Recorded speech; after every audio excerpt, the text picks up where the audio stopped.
Hey, what's going on? So this is going to be a not very much gameplay video. It's going to be more of just me reviewing the cards for the new set. We did get a lot of reveals in the last couple of days, and it looks like we're there have a lot more in store for us. So it looks like we'll just hop right into it with the Knights of the Frozen Throne review.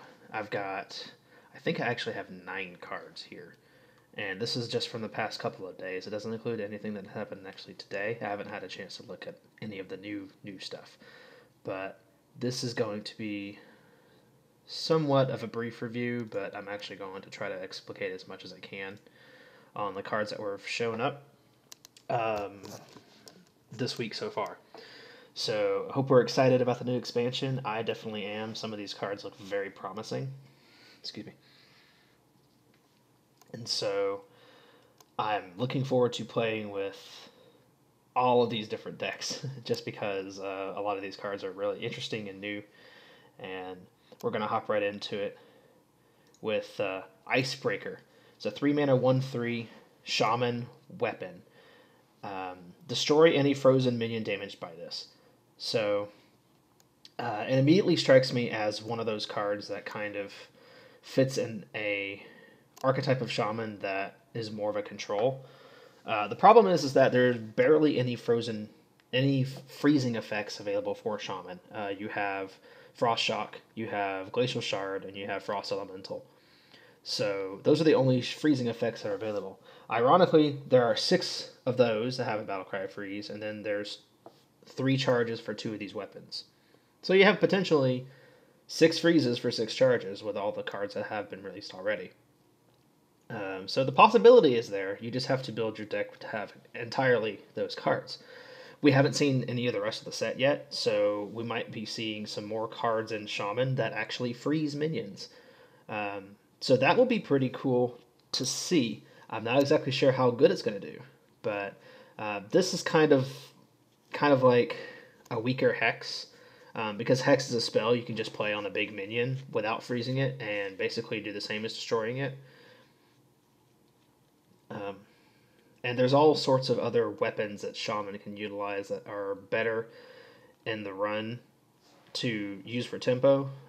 Jade Claws, Spirit Claws, a lot of other just standard minions that they can play on 3 mana. 3 is a very crowded mana slot for Shaman in the moment.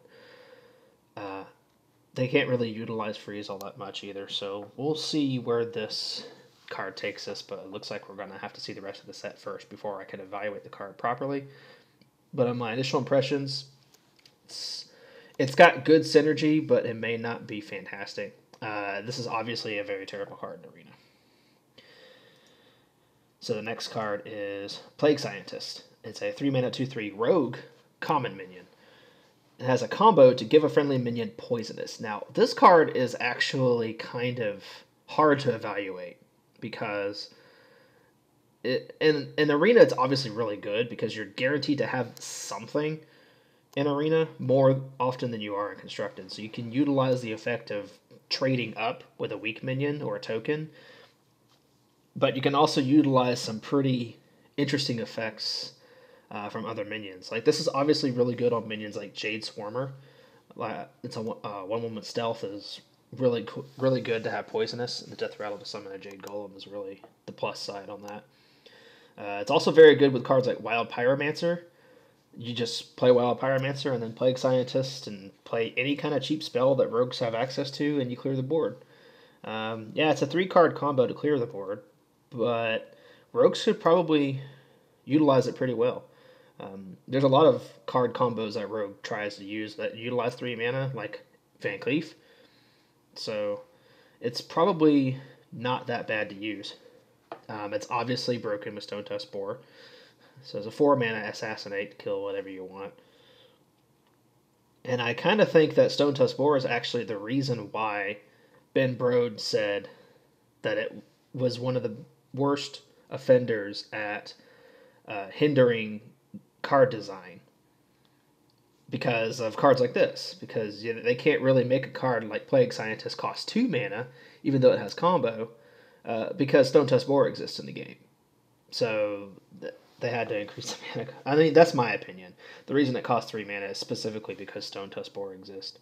Not necessarily because any other cards exist. Knife Juggler is also very powerful with this card, but you do have to run a lot of minions, and then you have to kind of get lucky on your Knife Juggles at the same time.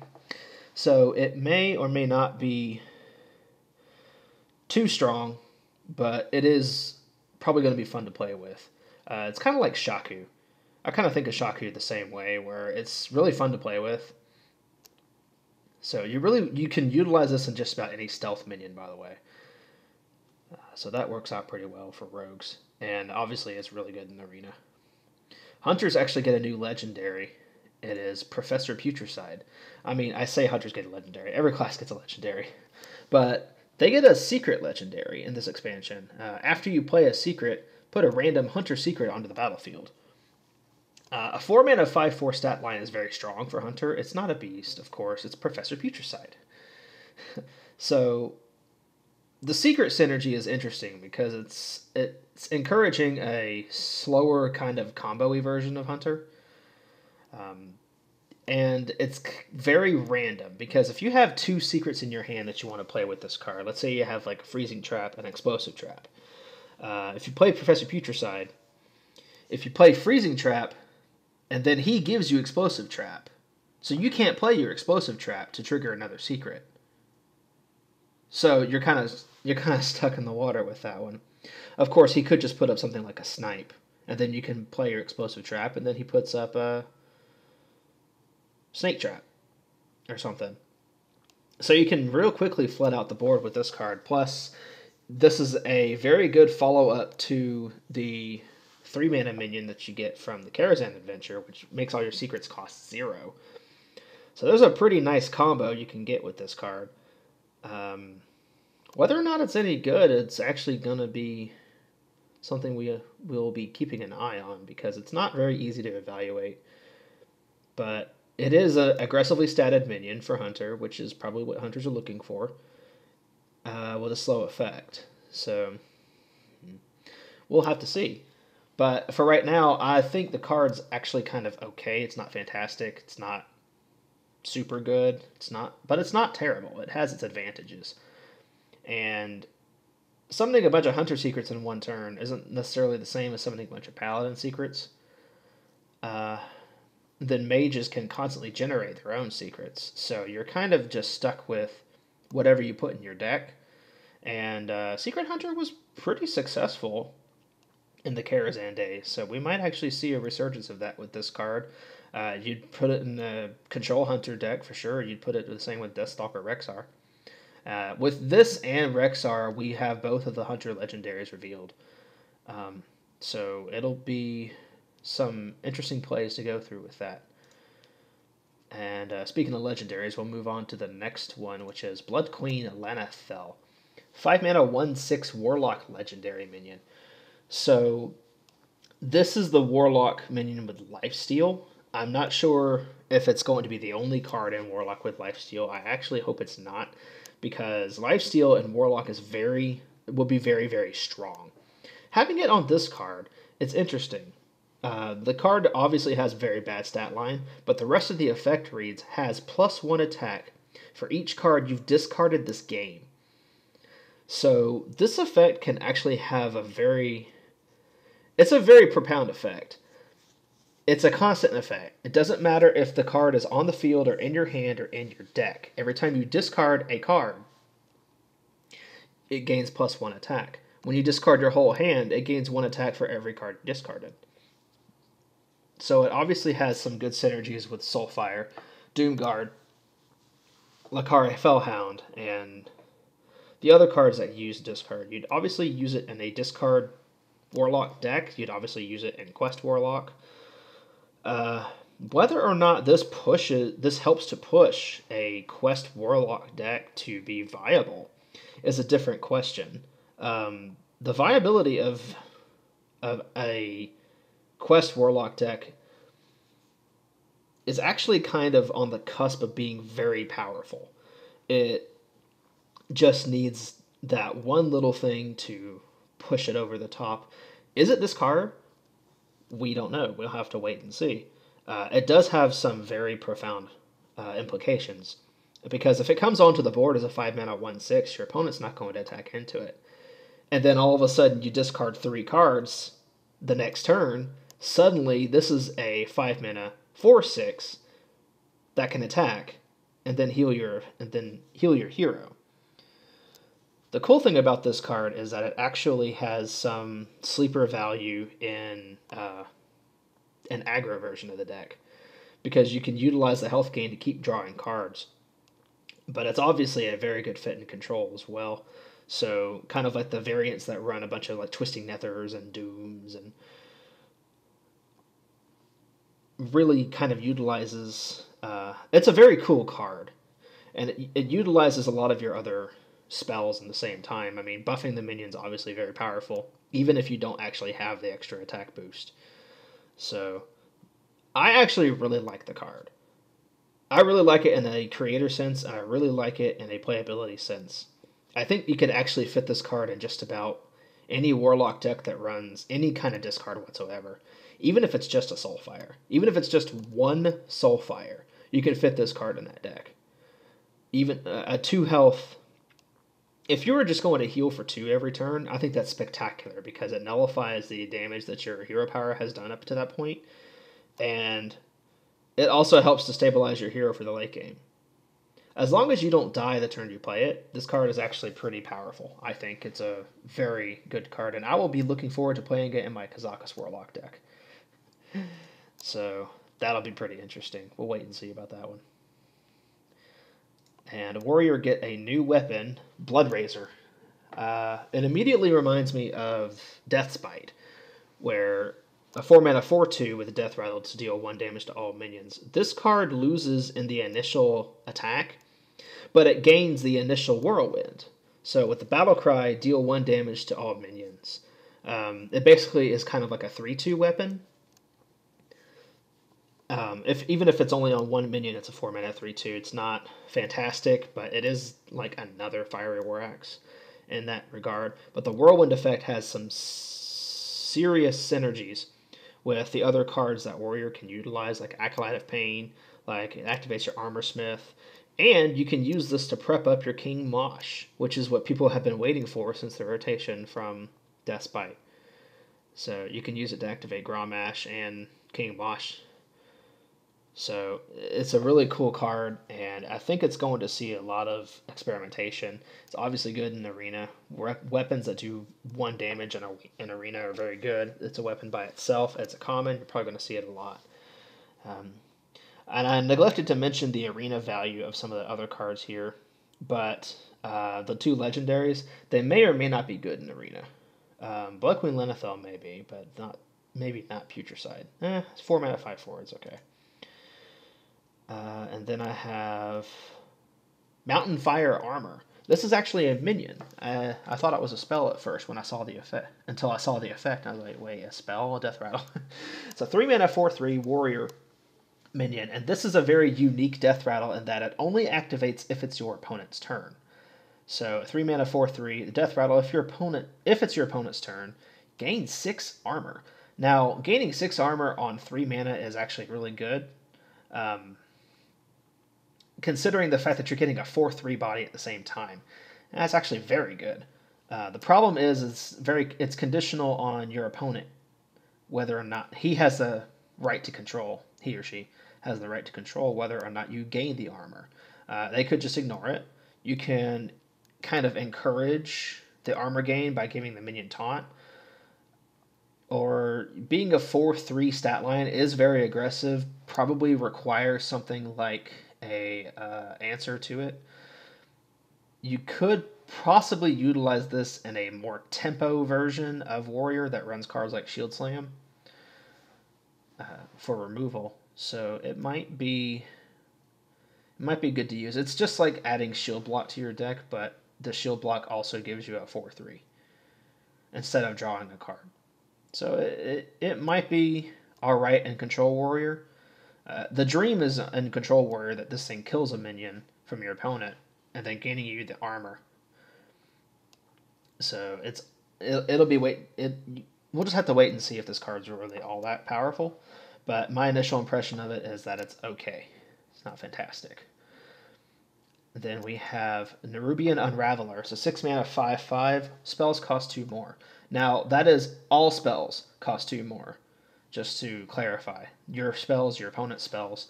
This is a very reminiscent of Lotheb from the Naxxramas days, where your opponent was basically forced to... Or you forced your opponent to discourage them to play spells. And this kind of does it in the same way, but not as fast. But it is a permanent effect. I actually kind of liken the card more like Mana Wraith. It's just a big Mana Wraith for spells. Now that could be pretty good. We are kind of in, if decks are running control, they're running either Mage or they're running Druid. And Druids kind of really need their spells for ramp. So if you can deny a lot of their spell value by increasing the cost, it might actually be pretty good. You can get this card off of a Moonglade portal, so it's pretty nice. But it is definitely going to be a card to see in Arena.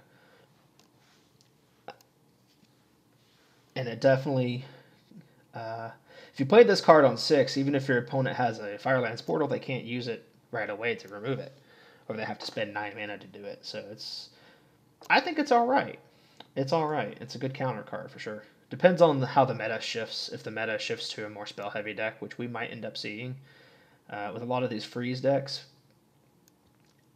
it's a possibility. And then we have the Ticking Abomination, 4 mana, 5/6. This was the only one that they revealed on Monday.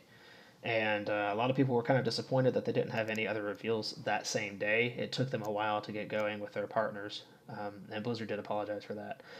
4 mana, 5/6 is a very good stat line. It's an excellent stat line for a 4-drop, but with a negative death rattle that deals 5 damage to your own minions. So it has some synergy with other death rattle minions. It's a very big body. If you just want to play it on... This card really just wants to be played on an empty board. So playing it with other minions, if you want to utilize other minions' death rattles at the same time, sure, go ahead. This card kind of... It takes out at least 2, maybe 3 smaller minions on its own. So buffing the card with Taunt might be pretty good. If this card had Taunt as a card text, it would actually be very broken. It would be like Earth Elemental powerful. So at one point I'm kind of glad it doesn't have Taunt, but at the same point I am kind of sad. But it is a big body with a downside, so we're always glad to see those. It's going to be a pretty good arena card, I think. You just have to kind of play around it intelligently. And then the last card I'm going to discuss here is Prince Taldaram. Now, we have one of the other princes that was revealed that has a condition. This one's a 3 mana, 3/3. A battlecry, if your deck has no 3-cost cards, transform into a 3/3 copy of a minion. That's actually kind of a crazy effect if you think about it. What you're doing is you're getting a 2-mana discount off Faceless Manipulator. But at the same time, you're converting that transformation into a 3/3 copy. So it doesn't really work very well with like Leroy Jenkins' Power Overwhelming Prince Taldaram. It doesn't work that way.